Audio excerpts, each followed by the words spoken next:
beharrezkoa ikusten dugu pertsona eta talde guztientzako espazio eszeniko bat egokitzea.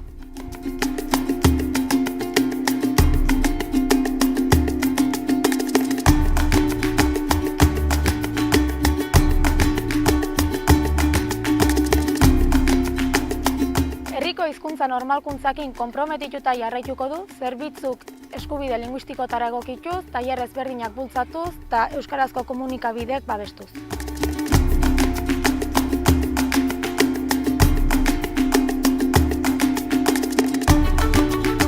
Goizeko gela, jantokia eta haur hezkuntzaren zerbitzuak eta laguntzak mantenduko ditugu.